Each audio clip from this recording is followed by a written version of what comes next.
बिस्मिल्लाहिर्रहमानिर्रहीम। अल्लाहुम्मा सल्ली अला मुहम्मद व आले मुहम्मद। अल्हम्दुलिल्लाह, हमेशा की तरह इस ईद पर भी लाखों करोड़ों मुसलमानों ने अल्लाह की बारगाह में कुर्बानी पेश की और कुर्बानी के साथ ये दावा भी पेश कर दिया कि कुर्बानी कबूल हो गई है। ऐसा दावा करने वालों की मासूमियत काबिले दाद है। ऐसा दावा करने वाले ये बात शायद भूल बैठे हैं कि अल्लाह अपनी बारगाह में कुछ महसूस शराइत के साथ पेश की जाने वाली कुर्बानी ही कबूल करता है। अगर आप ये देखना चाहते हैं कि आपकी कुर्बानी कबूल हो गई या आपने एक बकरा, गाय, बैल या ऊंट ज़िबह करने की फकत जहमत ही उठाई और उसे कुर्बानी का नाम दे दिया है, तो जान लीजिए कि अल्लाह के हुजूर मकबूल कुर्बानी के कुछ मयार हैं। आप इन मयारात से खुद अंदाजा लगा सकते हैं कि आपकी कुर्बानी कबूल हो गई है या नहीं। मगर सबसे पहले कुर्बानी के मफ़हूम को समझना जरूरी है कि कुर्बानी का फलसफा क्या है। कुर्बानी एक अहम इबादत और तकर्रुब इल्लाह का एक बेहतरीन जरिया है जो हजरत इब्राहीम और इस्माईल अलैहिमुस्सलाम की याद ताज़ा करती और नबी कायनात सल्लल्लाहु अलैहि वसल्लम की सुन्नत मुताहरा पर चलने का हुनर सिखाती है। कुर्बानी रब के तकर्रुब और खुशनुदी का एक अहम जरिया और सबब है। ये जनाब इब्राहीम और इस्माईल अलैहिमुस्सलाम का वो महबूब अमल है जो रब की बारगाह में इतना मकबूल हुआ कि ता क़यामत उसकी मशरूइयत को दुनिया इंसानियत के लिए नाफिज कर दिया गया। ये ऐसे वाजिबात में शामिल है जिसकी अदायगी पर इब्राहीम और उनके अहलो अयाल की जाफशानी और कुर्बानी की याद ताज़ा होती है। इसीलिए इसे दीन इस्लाम में बहुत अहमियत हासिल है। हम जिलहज के मुबारक अयाम में अपने जानवरों का खून बहाते हैं। लाखों करोड़ों रुपया जानवरों की कुर्बानी और उसके लवाजमात पर खर्च करते हैं, लेकिन क्या हम अपने मकसद हकीकी में कामयाब हो पाते हैं या नहीं,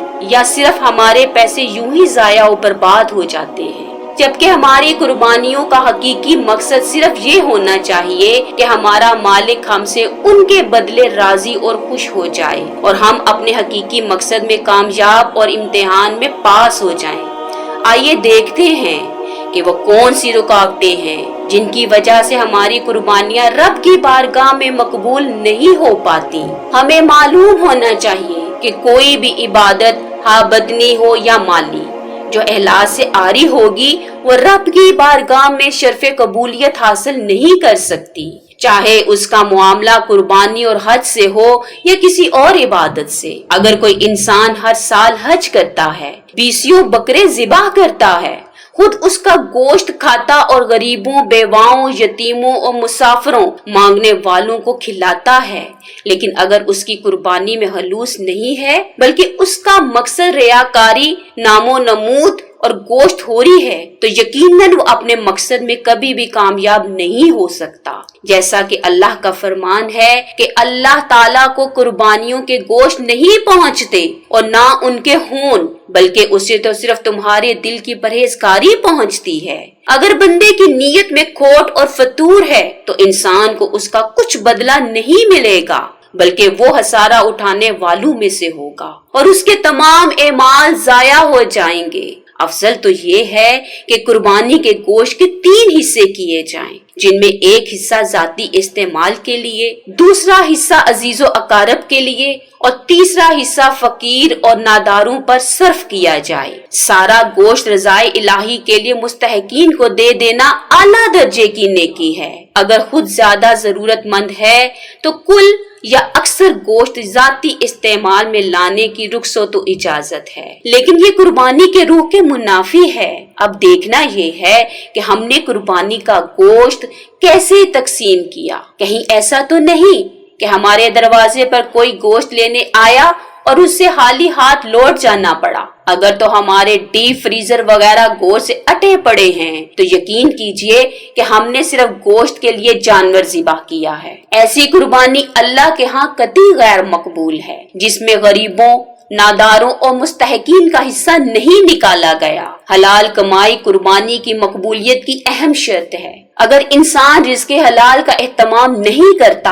تو اس کی تمام عبادتیں اور قربانیاں رد کر دی جاتی ہیں۔ کتاب و سنت میں حلال کمائی پر بہت زور دیا گیا اور حرام خوری سے بچنے کی تلقین کی گئی ہے۔ اگر ہم آج کے حالات سامنے رکھ کر جائزہ لیں، اپنے گریبان میں جھانک کر دیکھیں تو ہمیں معلوم ہو جائے گا کہ ہماری قربانی قبول ہونے کے قابل ہرگز نہیں ہے۔ کیا ہم نے کبھی سوچا کہ آج ہماری قربانیاں قبول کیوں نہیں ہوتی؟ ہمارے روزمرہ کے حالات تبدیل کیوں نہیں ہوتے؟ ہماری اولاد ہماری بات کیوں نہیں مانتی؟ ہمارے سماج کا حال اتنا ابتر کیوں ہے؟ تو اس کی ایک خاص وجہ یہ بھی ہے کہ آج ہم اپنی تجارت، کاروبار اور لین دین میں جن ذرائع و وسائل کا استعمال کرتے ہیں وہ سراسر غیر قانونی، ناجائز اور حرام ہوتے ہیں، جس کی وجہ سے ہماری دعائیں، حج و عمرہ اور قربانیاں اللہ کے دربار سے رد کر دی جاتی ہیں۔ کسے خبر کہ 10,000 روپے والے کی قربانی قبول ہوئی یا 25 لاکھ روپے والے کی؟ جو لوگ آج اپنی قربانیوں کی سوشل میڈیا، الیکٹرانک میڈیا اور گلی کوچوں میں نمائش کرتے ہیں، اگر گزشتہ امتوں کی طرح ان کی قربانی اعلانیہ رد ہو جاتی تو وہ کسی کو منہ دکھانے کے قابل نہ ہوتے۔